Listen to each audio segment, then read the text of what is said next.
Hello student, I am Suraj Pawar, Christian Classes, Tamri Vibhag, Usmanabad.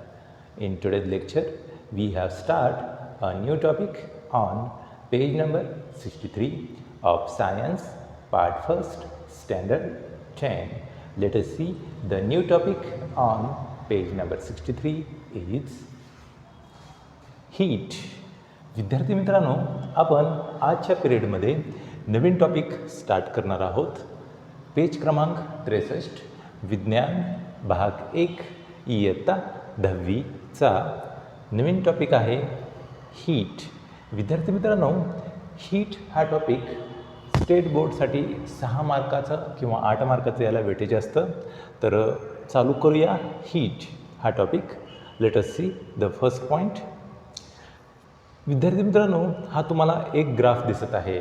Heat म्हणजे काय, तर हा ग्राफ आहे जेव्हा आपण पाण्याला उष्णता देतो तेव्हा पाणी उकळू लागतं आणि नंतर त्याचं वाफेमध्ये रूपांतर होतं.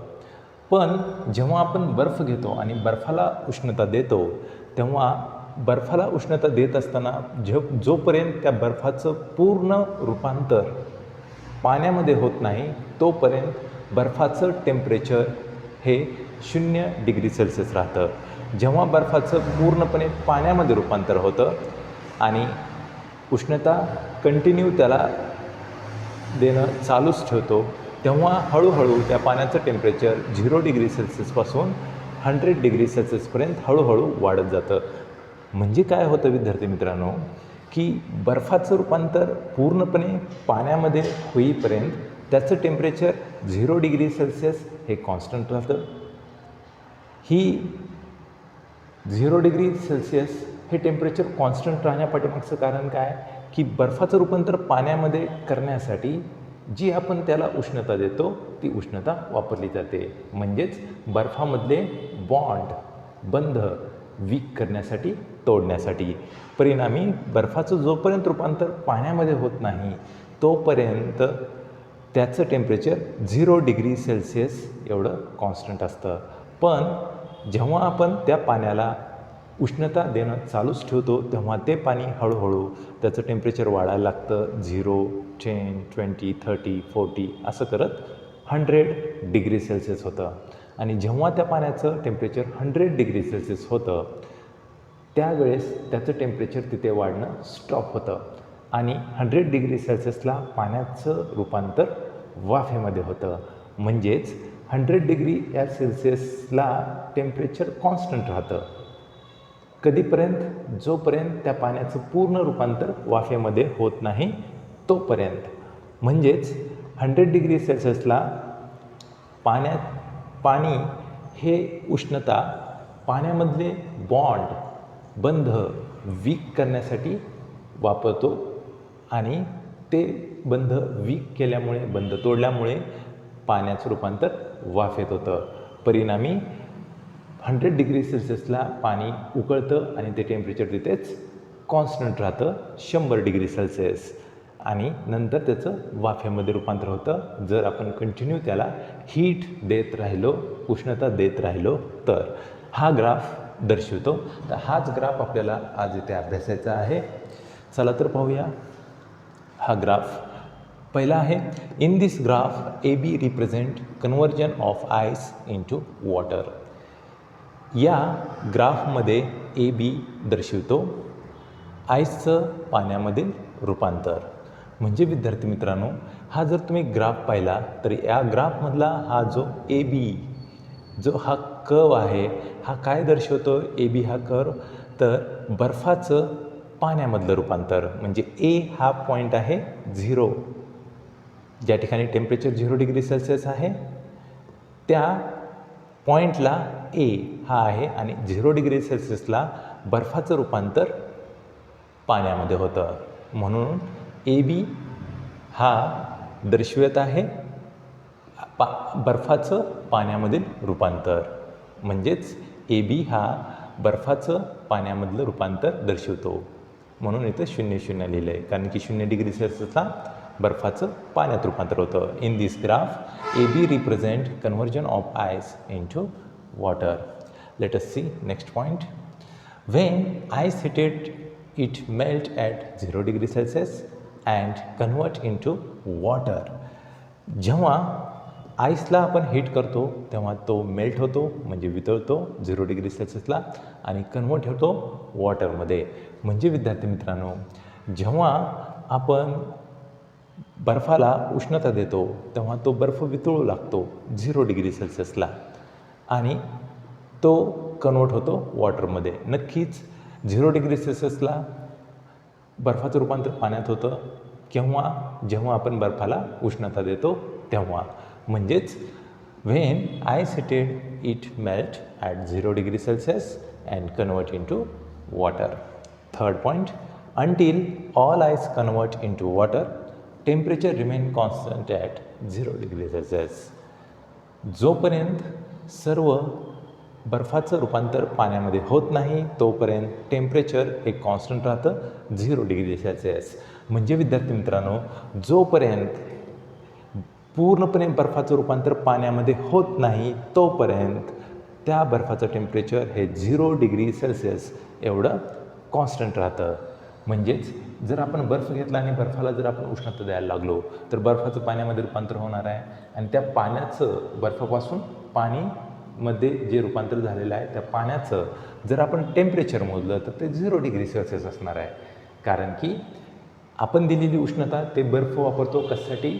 बर्फाचं रूपांतर पाण्यामध्ये करण्यासाठी वापरतो. म्हणजेच बर्फामधले जे बंध आहे, बॉन्ड आहे ते तोडण्यासाठी आणि त्याचं कन्व्हर्जन पाण्यामध्ये करण्यासाठी ती उष्णता वापरली जाते. परिणामी जोपर्यंत पूर्ण बर्फाचं रूपांतर वॉटरमध्ये होत नाही तोपर्यंत टेम्परेचर हे कॉन्स्टंट राहतं 0 degree Celsius. Next point, the heat energy absorb by ice to weaken the bond of ice. Heat energy ही वापरली जाते आईसची बॉन्ड वीक करण्यासाठी बर्फाचे. म्हणजे विद्यार्थी मित्रांनो, बर्फाने जी हीट ॲब्झॉर्ब केलेली असते ती ॲब्झॉर्ब केलेली हीट ही वापरली जाते आईसचे बॉन्ड कमकुवत करण्यासाठी, वीक करण्यासाठी. म्हणजेच टेम्परेचर आईसचं 0 डिग्री सेल्सिअस राहतं, पाण्याचं 0 डिग्री सेल्सिअस राहतं टेम्परेचर जोपर्यंत बर्फ पूर्णपणे पाण्यामध्ये कन्वर्ट होत नाही तोपर्यंत. परिणामी ही जी दिलेली उष्णता ती उष्णता कुठे जाते तर त्या बर्फाला दिलेली उष्णता ही वापरली जाते बर्फाकडून त्यामधील बॉन्ड म्हणजे बंध बर्फाचे वीक करण्यासाठी, तोडण्यासाठी. म्हणजेच बर्फामधले जे बंध असतात मॉलिक्यूलमधले ते बंध तोडण्यासाठी, वीक करण्यासाठी हीट एनर्जी वापरली जाते. परिणामी बर्फाचं टेम्परेचर हे 0 डिग्री सेल्सिअस एवढं कॉन्स्टंट राहतं. म्हणजे the heat energy absorb by ice to weaken bond of ice. Next point, specific latent heat. विशिष्ट उष्माधारकता. Okay, the amount of the heat energy absorbed at a constant temperature by unit mass of solid to convert into liquid phase is called specific latent heat of fusion. म्हणजे काय?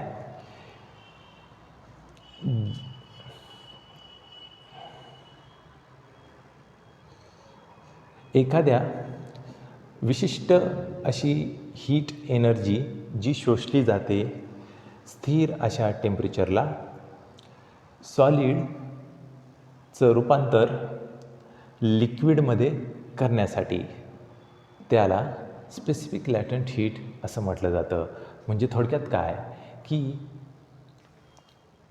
विशिष्ट उष्णता जी एखाद्या पदार्थाकडून absorb केली जाते स्थिर अशा टेम्परेचरला ज्याचं की मास हे युनिट आहे, विशिष्ट समास आहे, ते कन्वर्ट करण्यासाठी सॉलिड टू लिक्विडमध्ये. तर अशा हीटला specific latent heat of fusion असं म्हटलं जातं. म्हणजेच आईसचं रूपांतर वॉटरमध्ये करण्यासाठी जी आपण हीट देतो विशिष्ट अशा वस्तुमानाच्या बर्फाला जोपर्यंत त्या बर्फाचं रूपांतर पाण्यामध्ये होत नाही तोपर्यंत. तर बर्फाने ती ॲब्झॉर्ब केलेली उष्णता म्हणजेच त्याचं specific latent heat. The amount of the heat energy absorb at a constant temperature by unit mass of solid to convert into liquid phase is called specific latent heat of fusion. Once all the ice convert into liquid, temperature of water start rising from 0 to 100. एकदा का बर्फाचं रूपांतर पाण्यामध्ये झालं की पाण्याचं temperature हे वाढायला लागतं 0 to 100 डिग्री सेल्सिअसपर्यंत. म्हणजे विद्यार्थी मित्रांनो, एकदा का सर्व आईस पाण्यामध्ये कन्वर्ट झाला की हळूहळू त्या पाण्याचं टेम्परेचर हे वाढायला लागतं 0 to 100 डिग्री सेल्सिअसपर्यंत. म्हणजेच एकदा पाणी बर्फाचं रूपांतर पाण्यामध्ये झालं की ते 0 डिग्री सेल्सिअसला येतं पाण्याचं टेम्परेचर, आणि हीट देणं चालूच ठेवलं की ते हळूहळू त्याचं टेम्परेचर वाढत वाढत वाढत 100 डिग्री सेल्सिअसकडे जायला लागतं.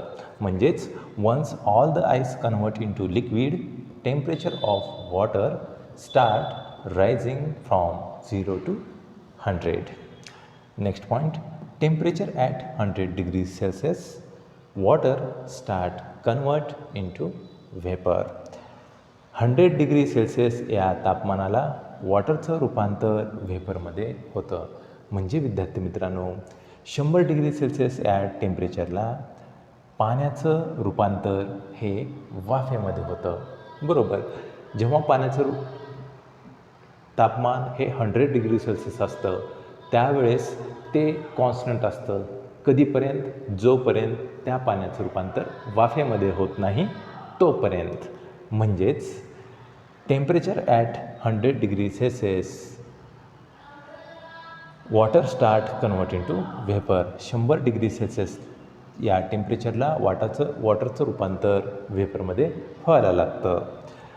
Specific latent heat of vaporisation, amount of heat absorb at a constant temperature by unit mass of liquid to gaseous phase is called specific latent heat of vaporisation. वरी दिलेल्याप्रमाणेच जेव्हा विशिष्ट हीट ॲब्झॉर्ब केली जाते constant विशिष्ट अशा तापमानाला unit मास असणाऱ्या लिक्विडकडून, कशासाठी? गॅसेस फेजमध्ये कन्वर्ट होण्यासाठी. त्या ॲब्झॉर्ब केलेल्या स्पेसिफिक हीटला specific latent heat of vaporisation असं म्हटलं जातं. म्हणजेच विद्यार्थी मित्रांनो, specific latent heat of vaporisation म्हणजे काय की विशिष्ट अशी हीट ॲब्झॉर्ब केली जाते विशिष्ट अशा टेम्परेचरला विशिष्ट मास असणाऱ्या लिक्विड करून, जोपर्यंत ते गॅसेस फेजमध्ये कन्वर्ट होत नाही तोपर्यंत. तर त्या ॲब्झॉर्ब केलेल्या विशिष्ट अशा हीटला specific latent heat of vaporisation असं म्हटलं जातं. म्हणजेच 100 डिग्री सेल्सिअस या टेम्परेचरला जी आपण उष्णता द्यायला लागलो पाण्याला, ती दिलेली उष्णता ही टेम्परेचर वाढवण्यासाठी वापरली जात नाही, तर ती हीट त्या पाण्यामधील बॉन्ड वीक करण्यासाठी आणि पाण्याचं रूपांतर वाफेमध्ये करण्यासाठी वापरली जाते.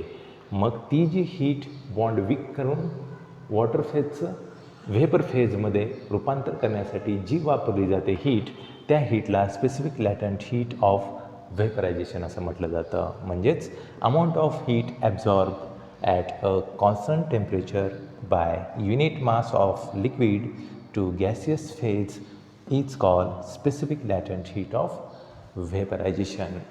विद्यार्थी मित्रांनो, हा होता आपला अत्यंत महत्त्वाचा पॉईंट, हीट या टॉपिकमधला हा ग्राफ. विद्यार्थी मित्रांनो, हा ग्राफ गेल्या वर्षी 5 मार्काला विचारलेला प्रश्न आहे. क्वेश्चन 4 मध्ये 5 मार्क्ससाठी. तर हा पॉईंट महत्त्वाचा आहे. विद्यार्थी मित्रांनो, मार्च 2021च्या धर्तीवर खूप महत्त्वाची असणारी मॅरेथॉन मार्च 2021 ही बॅच येत्या काही दिवसामध्ये सुरू होत आहे. ही 4 महिन्याची बॅच आहे. या बॅचमध्ये तुम्हाला परीक्षेच्या दृष्टीने महत्त्वाचे असणारे प्रश्न लिमिटेड आणि त्यांची आदर्श उत्तरे लक्षात ठेवण्याच्या शॉर्ट ट्रिक्स शिवाय शॉर्ट अशा नोट्स तुम्हाला प्रोव्हाइड केल्या जातील. विद्यार्थी मित्रांनो, आत्तापर्यंत तुम्ही ट्युशन कुठे लावली नसेल काही हरकत नाही. जर तुमची कुठे ट्युशन चालू असेल तर ती बंद करा आणि ही बॅच जॉईन करा. कारण की तुम्ही डिसेंबर जानेवारीपर्यंत शिकतच राहता आणि नंतर अभ्यासाला लागता. वेळ निघून गेलेला असतो. आता तुम्ही ट्युशन बंद करा किंवा ट्युशन तुम्ही लावलेली नसेल तर ही बॅच तुम्ही जॉईन करा.